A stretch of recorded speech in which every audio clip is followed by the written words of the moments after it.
TV સમાચાર સાથે હું છું જિજ્ઞાસા। સમાચાર પાટણથી મળી રહ્યા છે કે જ્યાં ઉત્તરવહી ચકાસણીમાં પ્રોફેસરની બેદરકારીનો ઘટસ્ફોટ થયો। 200 થી વધારે વિદ્યાર્થીઓના ગુણ એક સરખા। મૂલ્યાંકન પ્રક્રિયામાં પ્રોફેસરની બેદરકારી ખુલી। પ્રોફેસરે દરેક પ્રશ્નના ગુણ સરખા આપ્યા। પ્રોફેસરે કરેલી બેદરકારી બાદ પણ પ્રોફેસરની દાદાગીરી।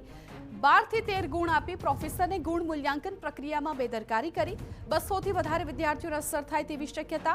પરીક્ષા વિભાગના કર્મચારીઓને આપ્યો ઉદ્ધતાઈપૂર્વક જવાબ। પરીક્ષા વિભાગે ફરીથી ઉત્તરવહી ચકાસણી માટે હાથ ધરી કાર્યવાહી। યુનિવર્સિટીએ તપાસ કમિટીની રચના કરી। તપાસ કમિટીના પ્રાથમિક અહેવાલ બાદ પ્રોફેસરને પરીક્ષા મૂલ્યાંકન પ્રક્રિયાથી દૂર કરવામાં આવ્યા।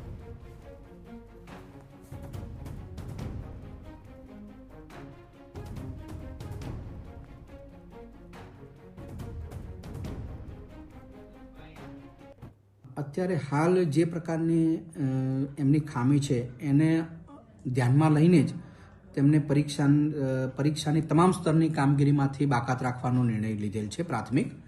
હવે જે ઉદ્ધતાઈપૂર્વકનું વર્તન જે છે એ બધી જ સમગ્ર બાબતો જે રહી એ સંપૂર્ણ અહેવાલ આવી ગયા બાદ એનો આખરી નિર્ણય લેવાનો થાય છે।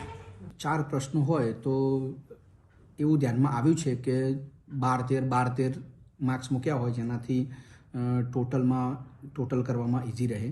પ્લસ જે એક સરખા એટલે કે 13-13 14-14 આવું આ રીતે માર્ક્સ મૂકેલા છે તેવું ધ્યાને આવેલું છે।